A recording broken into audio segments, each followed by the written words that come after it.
Bienvenue dans En Présence, le podcast qui t'invite à ralentir, ressentir et revenir à l'essentiel. Je suis Mathilde et je t'accompagne avec douceur et en conscience sur le chemin de la guérison. Ici, je te parle avec le cœur de santé mentale, d'émotions, de système nerveux, de résilience, de reconnexion à soi et à la nature pour que tu puisses pleinement reprendre ton pouvoir intérieur et ainsi vivre une vie plus épanouie et plus sereine. Hello et bienvenue à toi dans ce nouvel épisode de podcast. Aujourd'hui, j'ai envie de te parler d'un sujet qui me touche profondément et qui est fondamental dans mon approche, et c'est celui de se remettre au cœur de sa vie, de revenir au corps, aux sensations et de cesser de courir toujours plus loin de soi. Alors si tu es de ces personnes qui accumulent les formations, les livres de développement personnel, les méthodes de guérison, mais qui se retrouvent toujours face aux mêmes questionnements profonds, si tu réussis dans ta vie professionnelle, que tu coches toutes les cases du succès selon les autres, mais qu'à l'intérieur tu ressens un vide, comme si quelque chose manquait à l'appel, si tu as tendance à donner énormément aux autres, de ton énergie, de ton temps, de ton attention, mais que tu te sens souvent épuisé, déconnecté de tes propres besoins, ou encore si tu vis une vie à 100 à l'heure, toujours dans l'action, mais que tu as perdu le contact avec cette petite voix intérieure qui savait autrefois ce qui était juste et bon pour toi. Si tu te poses sans cesse ces questions, est-ce que vraiment ma vie me convient ? Où est passée cette femme que j'étais avant ? Si tu oscilles entre les périodes d'intensité productive et de moments où tu t'effondres complètement, parce que ton corps te dit stop, tu as l'impression de jouer un rôle de la personne qui est forte, qui gère tout, mais qu'au fond tu aimerais parfois pouvoir enlever ce masque et simplement être toi-même, être authentique et dire que ça ne va pas et que tu es au bout du rouleau.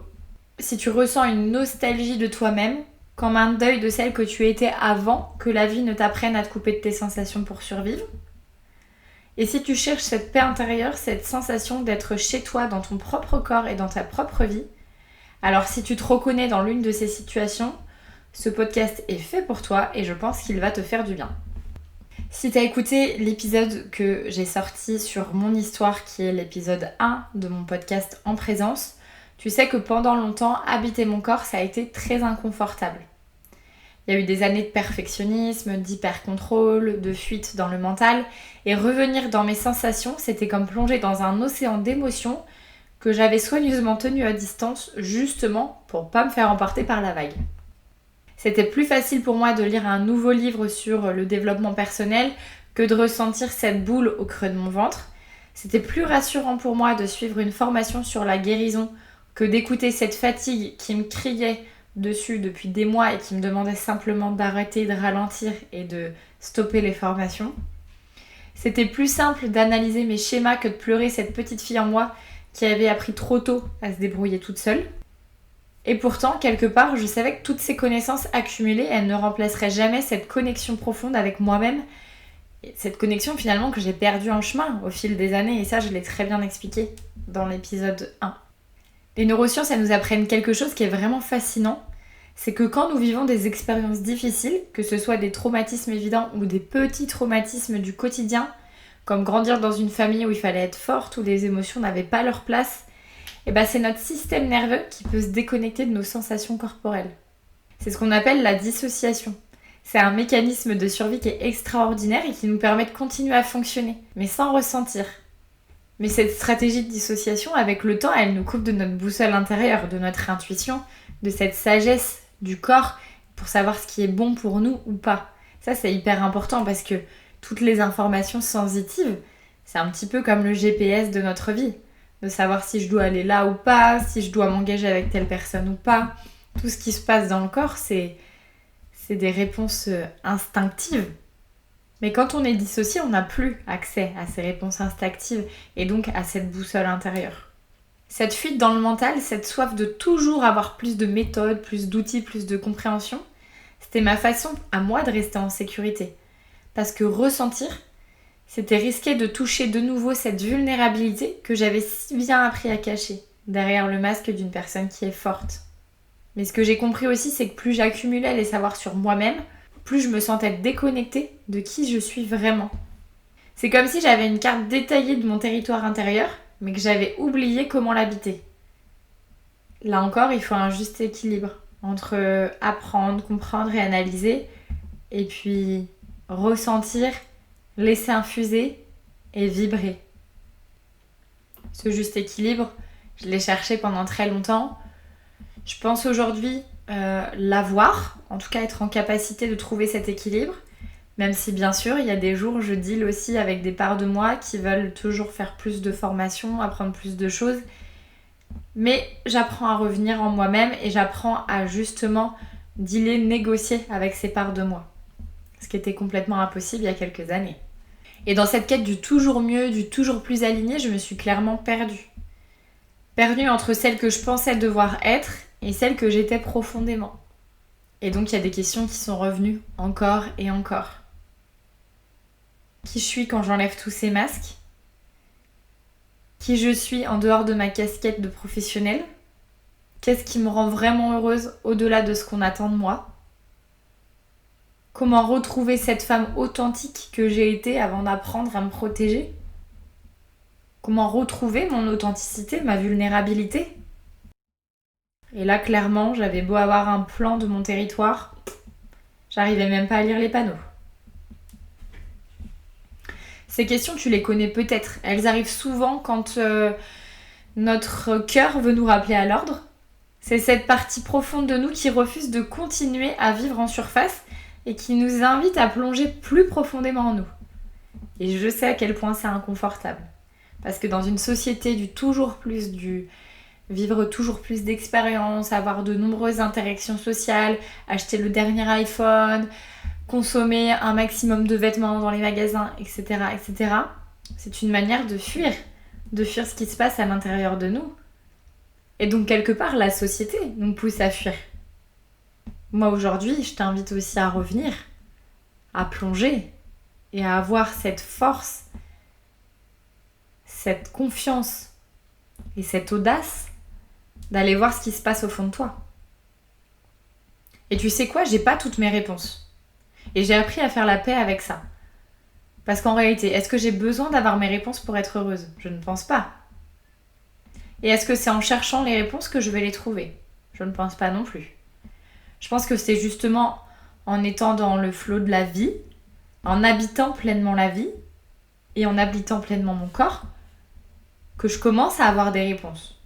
Il y a des réponses que j'ai totalement, mais il y en a d'autres que je cherche encore, et c'est ok. Il y a une chose aussi qui est importante à comprendre, c'est qu'on n'est pas nos pensées. On n'est pas nos peurs, nos schémas, nos mécanismes de protection. On n'est pas du tout cette petite voix qui critique et qui dit qu'on n'en fait jamais assez. On est plutôt la conscience, celle qui peut observer tout ça avec compassion. On est cette présence bienveillante qui peut accueillir nos parts blessées comme on accueillerait une amie en détresse. Et ça, cette image de l'amie en détresse, je la trouve très belle parce que on est souvent très bienveillant pour nos proches, que ce soit la famille ou les amis. On est toujours très bienveillant, très protecteur, très prévenant. Mais quand il s'agit de nous, on est extrêmement dur. Alors qu'est-ce que tu dirais à une amie qui venait te voir avec les mêmes problématiques et les mêmes questionnements que toi ? Qu'est-ce que tu lui dirais ? Parce qu'en réalité, ce que tu lui dirais, c'est ce que tu dois te dire à toi.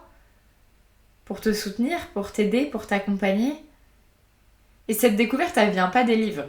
Même si les livres, bien sûr, ils peuvent nous expliquer certaines choses, ils peuvent nous préparer à toutes ces réflexions. Mais cette découverte, elle vient vraiment de moments précieux où j'ai choisi de rester présente à moi-même, même quand c'était inconfortable. Et d'autant plus quand c'est inconfortable. Parce que quand c'est inconfortable, on n'a qu'une envie, c'est de fuir. Maintenant, je différencie aussi, et ça on en reparlera dans les prochains épisodes, si c'est inconfortable ou insécure. C'est pas la même chose. Pour ça qu'en accompagnement, on va toujours dans des endroits qui peuvent être inconfortables, mais on va jamais dans des endroits qui sont insécures. Donc voilà, j'ai appris à revenir dans ces moments d'inconfort pour essayer de comprendre ce qui se passait, pour ressentir aussi. Et c'est là qu'on se rend compte qu'on a moult pensées qui passent, mais qu'en réalité, c'est juste des petits nuages en fait qui passent. On n'est pas ces pensées-là et on n'a pas à les accrocher. D'ailleurs, c'est ce que nous enseigne la méditation. Christophe André en parle très bien dans ses bouquins. Méditer, c'est pas avoir zéro pensée. C'est pas être totalement vide de pensée. Méditer, c'est être en capacité de voir nos pensées traverser sans les accrocher. Ce qui est difficile quand on souffre d'anxiété parce que quand on est anxieux, donc on a des pensées comme tout le monde, mais le problème c'est qu'on s'attache à ces pensées, on s'y accroche. Et en fait on a l'impression que ces pensées c'est notre réalité, alors que non, c'est pas la réalité, là c'est de l'imagination. Je me souviens encore d'une période, en tout cas d'un moment très spécifique de mon cheminement, où j'ai vraiment ressenti pour la première fois, ressenti ce qui se passait dans le corps. C'était incroyable, vraiment. En fait, dans cette période, j'avais l'impression que tout allait bien et que tout était bien fait. J'avais une routine matinale, mes affirmations positives, au boulot tout se passait bien, ça roulait.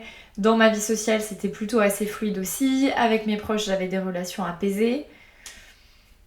Mais ce soir-là, il y a eu comme un vide intérieur. Je me suis vraiment sentie triste. Et ça, on reviendra aussi dans les prochains épisodes, de la tristesse, de cette émotion, qui veut dire beaucoup. Et la tristesse, elle fait partie du chemin de guérison. Donc il faut aussi apprendre à cohabiter avec elle.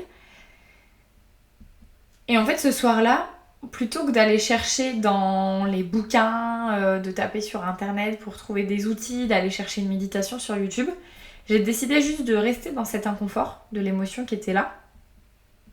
J'ai fermé les yeux, je me suis mis dans une pièce où voilà, je pouvais être en sécurité, où j'étais sûre qu'on n'allait pas me voir ni me déranger. Puis j'ai commencé à bouger mon corps, faire des mouvements vraiment très intuitifs. Alors ça avait rien d'une danse de gala, parce que déjà j'ai jamais été une grande danseuse étoile, et qu'en plus de ça, je pense que on frôlait le ridicule, mais ça, on s'en fiche. Et vraiment, je suis allée chercher des mouvements conscients dans le corps. Puis tout d'un coup, en fait, en faisant tous ces mouvements, il y a eu un flot de larmes qui est venu, sans prévenir. C'était pas des larmes de tristesse, en tout cas, c'est pas comme ça que je les ai identifiées. C'était plutôt des larmes de reconnaissance. Comme si mon corps, là, il me disait, mais enfin tu t'intéresses à moi et enfin tu viens reconnecter avec des parts de toi que t'as fui pendant des années. Et ce moment, il a été très simple, mais ça a été assez révolutionnaire pour moi parce que pour la première fois depuis longtemps, j'étais plus dans ma quête de développement personnel, mais j'étais dans ma quête avec moi-même. J'accompagnais mon expérience au lieu de vouloir la transformer en projet d'amélioration parce que c'est bien beau vouloir être la meilleure version de soi-même. En fait, t'es déjà la meilleure version de toi-même. C'est juste que tu as des blessures, que tu as des traumatismes, que tu as des masques. Que c'est tout ça qu'il faut apprendre à apprivoiser et à retirer petit à petit. C'est pour ça que développement personnel, oui, parce que ça nous permet de nous développer, de développer notre conscience. Mais je pense aussi que dans ce chemin-là, il y a beaucoup de dépouillement personnel. De revenir à l'intérieur, de faire du tri, d'aller voir ce qui se passe quand on enlève le masque, d'aller voir ce qui s'est passé à un moment de notre vie où ça a été challengeant. Et donc ça, vraiment, ce moment-là, j'ai commencé à comprendre l'intérêt de parfois dire stop et de revenir dans le corps. C'est pour ça qu'aujourd'hui, j'apprends à aimer les pauses. J'apprends à aimer ces moments où je sais pas, où j'ai pas de plan, où je suis pas en train d'optimiser quoi que ce soit. Parce que c'est souvent dans ces espaces de non-faire, ces espaces d'ennui et de non-productivité que la vérité, elle peut émerger. Et bien souvent, on a les meilleures idées en plus dans ces moments-là. C'est un petit peu l'exemple, c'est assez parlant, c'est pour ça que je le reprends souvent dans mes suivis, de vous avez eu une journée hyper chargée, vous avez l'impression d'en avoir plein la tête, vous allez à la douche, et là vraiment vous avez une pensée et une idée mais de dingos sous la douche. Bah ouais, parce qu'à ce moment-là, en fait, il n'y a plus besoin de faire, vous êtes pleinement présent, pleinement conscient à ce qui se passe dans le corps. Et c'est peut-être ça, en fait, revenir au cœur de sa vie. C'est accepter parfois d'être un mystère pour soi-même, accepter que le chemin ne ressemble à aucun autre, accepter que notre rythme il soit différent de celui qu'on voit sur les réseaux sociaux, parce que les 75 day challenge, non en fait. Non, le cheminement il peut être plus long que ça, et bien souvent d'ailleurs il est plus long que ça. Il y a une expression, une belle expression japonaise qui s'appelle Shoshin. Alors je sais pas si ma traduction, enfin si ma prononciation est juste. En tout cas, le terme Shoshin, c'est l'esprit du débutant. Ça veut dire que même quand on a lu tous les livres qu'on avait, quand on a fait toutes les thérapies, c'est toujours important de garder cette fraîcheur de celle ou celui qui découvre encore sa propre profondeur pour la première fois. En fait, c'est un petit peu de garder l'esprit d'un éternel étudiant. On est des élèves de la vie. Et toute notre vie, on apprend. Et de tout le temps garder cet esprit du débutant, ça nous permet aussi de garder cet esprit de curiosité, cet esprit de recherche, cette fraîcheur de nouveauté. Parce qu'on n'a pas besoin d'être parfait dans le chemin du retour à soi-même. On n'a pas besoin de guérir vite, d'être constamment inspiré, de rayonner en permanence. Non. Le corps, lui, il a son propre rythme. Il a besoin qu'on l'écoute vraiment, pas qu'on lui impose nos agendas de transformation, tel jour je fais ci, tel jour je fais ça, et puis pour le mariage de ma cousine Berthe, ça y est, je serai au top de ma forme. Ça n'existe pas, ça. Le corps, il a parfois besoin de lenteur, de cocooning, de larmes inexpliquées, et le chemin, il est sacré. Le chemin de guérison, il est sacré parce que c'est le chemin peut-être le plus riche que le trésor de la fin, qui est l'atteinte d'un but ou d'un objectif. Parce que tu verras, en fait, dans ton chemin, tu vas te fixer un premier objectif, tu vas l'atteindre, consciemment ou non, puis tu auras déjà un autre objectif. Tu seras toujours dans cette quête du toujours plus. Donc il faut aussi habiter le chemin de guérison.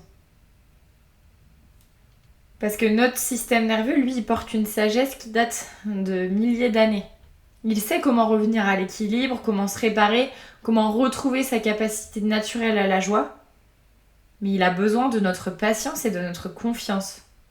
Je répète, le système nerveux a besoin de confiance et de patience. C'est ce qu'on appelle la neuroception. Pareil, on reparlera de ce terme.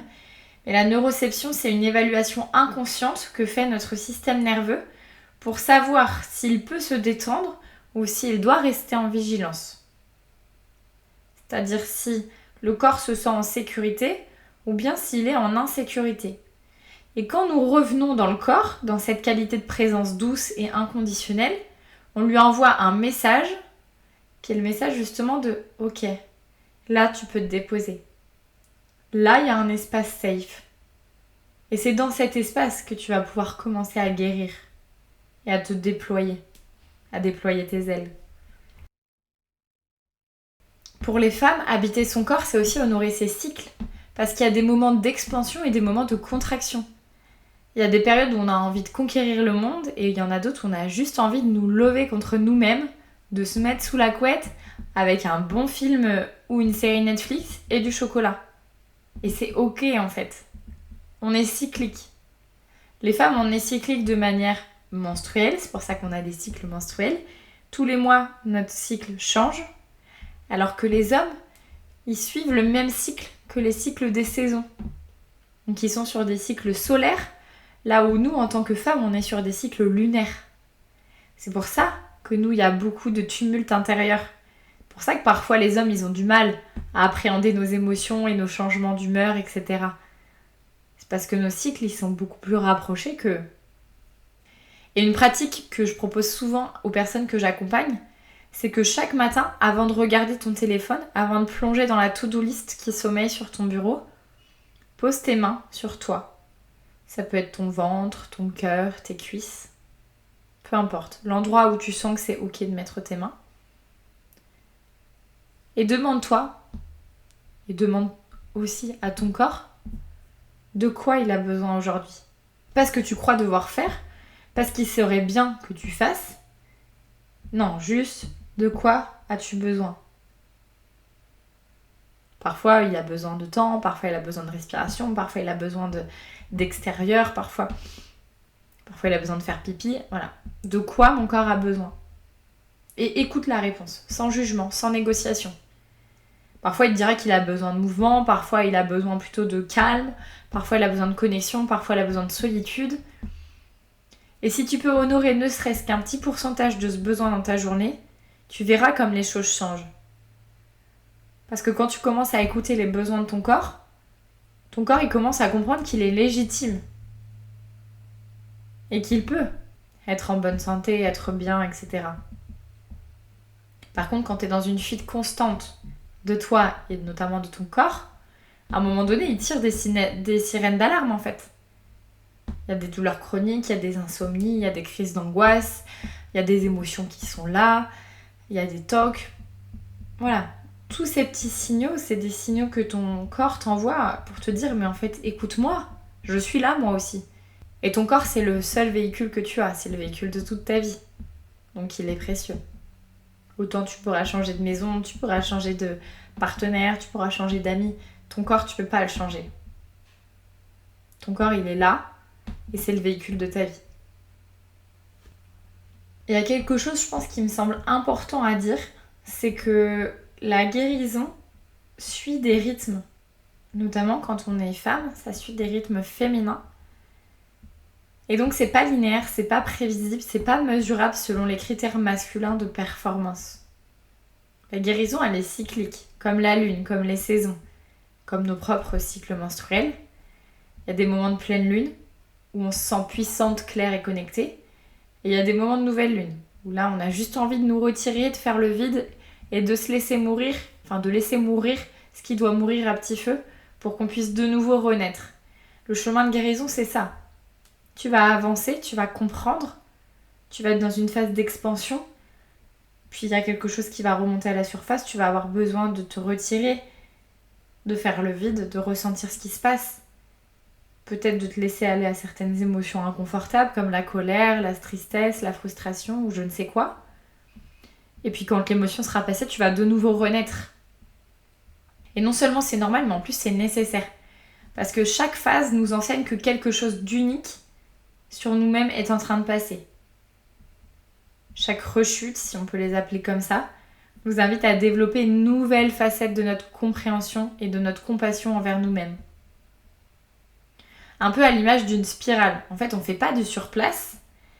On ne repasse pas tout le temps les mêmes exercices, etc.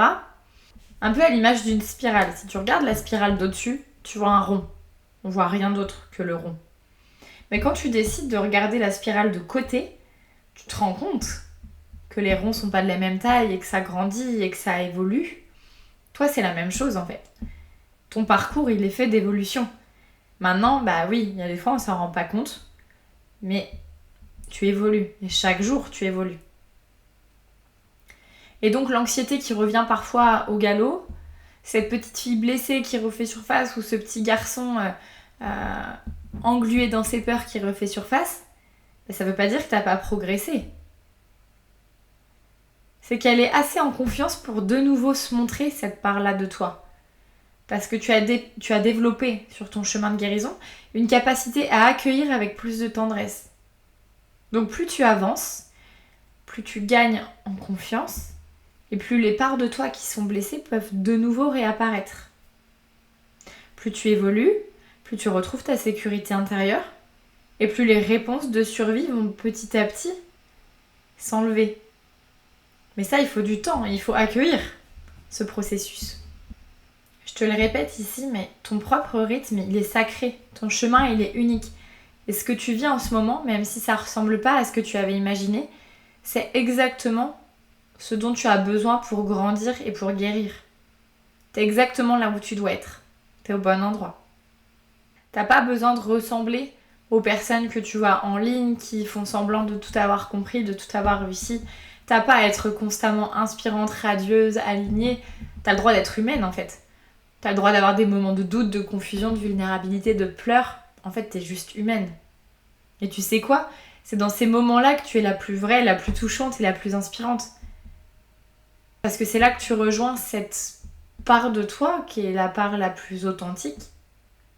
Il y a une phrase qui m'a longtemps guidée, c'est le fait que la vie n'est pas un problème à résoudre, mais un mystère à vivre. En fait, elle vient me rappeler que je peux lâcher cette pression de tout comprendre, de tout maîtriser, de tout optimiser. Je peux simplement être présente à la beauté et à la complexité de ce que je vis. C'est ok en fait. C'est ok ce que je vis. Et j'ai le droit d'être traversée par des émotions. C'est bon signe. Récemment, j'ai réalisé que tous les moments de doute, de questionnement, de toutes ces crises existentielles que j'ai pu avoir, c'était pas des dysfonctionnements, c'est parce que j'étais en train de grandir et qu'il y a une partie plus profonde en moi qui demandait à évoluer, à lâcher ce qui servait plus et à accueillir de nouvelles facettes de qui je suis. Nos questionnements, c'est pas des problèmes à résoudre, c'est des invitations à nous connaître plus profondément. C'est pour ça que ce podcast aussi, il est là. C'est pour t'amener des clés dans ton parcours de guérison pour justement mieux te comprendre et mieux te connaître. Alors oui, bien sûr, parfois c'est déstabilisant, parfois t'aimerais que ce soit plus simple, plus rapide, plus prévisible. Mais souviens-toi que t'es déjà en train d'évoluer. T'es en train de revenir à toi et cette patience que tu développes avec ton propre processus, c'est déjà de l'amour. Et l'amour, c'est un ingrédient inconditionnel à toute part de guérison. Le simple fait que tu écoutes ce podcast, que tu t'accordes ce moment avec toi et que tu choisisses de t'intéresser à ta vie intérieure, c'est déjà révolutionnaire. Parce que dans un monde qui nous apprend à donner notre énergie partout sauf à nous-mêmes, choisir de revenir à soi, c'est un acte de rébellion, mais une rébellion qui est magnifique, je trouve. Alors avant de conclure sur cet épisode, j'aimerais te laisser avec quelques invitations concrètes. Des pratiques douces que tu peux laisser dans ton quotidien pour revenir chez toi, dans ton corps et dans ta vérité. La première, c'est le check-in du matin. Avant de te lever, pose les mains sur une partie de ton corps et demande-toi comment je me sens ce matin, de quoi j'ai besoin aujourd'hui, et écoute sans jugement. C'est un rendez-vous sacré avec toi-même. Et plus tu vas le pratiquer, plus ton écoute, elle va s'aiguiser. La deuxième, c'est la marche méditative. Une fois par semaine ou plus, sors marcher sans objectif. Pas pour faire du sport, pas pour être productive, juste pour sentir tes pieds sur le sol, l'air sur ta peau, le soleil illuminer ton visage, et juste sentir ce qui se passe dans le corps. Et puis, au passage, observe aussi la beauté de la nature, parce que tu vas voir aussi le monde sous un nouvel œil. La troisième, c'est l'écriture libre. Moi, j'aime bien ça. J'aime bien pratiquer le journaling. Donc, j'ai un petit carnet que, notamment, j'ai acheté dans un magasin, un magasin qu'on connaît tous. J'ai acheté un petit carnet. Et ce carnet-là, c'est un peu mon vide cerveau, mon vide cœur. J'écris tout ce que j'ai envie d'écrire. Mes peurs, mes doutes, mes joies, mes peines, mes idées créatives, mes petits bonheurs. Juste voilà, tous les jours j'écris. Alors des fois c'est une phrase, des fois c'est 3 pages, ça dépend des jours, comment je suis inspirée et en fonction de ce que j'ai à déposer. Je cherche pas du tout à créer quelque chose de poétique ou à écrire un livre. Je cherche juste à vider en fait mon corps, mon cœur et ma tête. Et ça fait vraiment beaucoup de bien aussi. Et surtout, accorde-toi aussi le droit de rien faire. Dans ta semaine, crée des espaces de vide, des moments où t'es pas en train d'améliorer quoi que ce soit, où tu consommes aucun contenu parce qu'à l'heure des réseaux sociaux, je sais à quel point il est facile de plonger dans un scrolling infernal et interminable. De lever les yeux, ça fait 2 heures que tu scrolles, t'as rien fait si ce n'est fuir ce que tu ressentais. Donc voilà, juste du temps pour être disponible à toi-même, être disponible pour ce qui émerge. Revenir dans ton corps, c'est revenir dans ton pouvoir, c'est te réapproprier ta sagesse qui a toujours été là, même quand tu l'avais oubliée. C'est choisir de ne plus être spectatrice de ta propre vie, mais d'en devenir la créatrice consciente. Et tu sais quoi, le monde, il a un besoin urgent de gens qui habitent pleinement leur corps, leur sensibilité, leur intuition. On a besoin de personnes qui osent être vraies plutôt que parfaites, qui choisissent l'authenticité plutôt que la performance. Ton retour à toi-même, c'est pas un chemin personnel, c'est un acte envers le monde, c'est un cadeau que tu fais à toi et à toutes les personnes qui t'entourent. Alors continue à ton rythme avec douceur, continue à honorer tes cycles, tes besoins, tes émotions, continue à te choisir encore et encore. Si cet épisode t'a touché, partage-le à une personne de ta vie qui a besoin de cette permission pour revenir à elle-même. Et maintenant, je t'invite à t'offrir quelques minutes. Juste ferme les yeux, pose les mains sur ton cœur et juste ressens ce qui se passe. Et remercie-toi d'avoir été en présence avec moi pour cet instant. Merci à toi d'avoir écouté l'épisode jusque-là. Si tu repars avec un mot, une sensation ou une envie de t'ancrer un peu plus dans l'instant, alors ce podcast a trouvé sa place. Pour le faire rayonner, je t'invite à le partager autour de toi et à lui laisser la note de 5 étoiles sur ta plateforme d'écoute préférée. Et n'hésite pas à m'identifier sur les réseaux sociaux, je serai ravie de te repartager. D'ici là, prends soin de toi et reste en présence.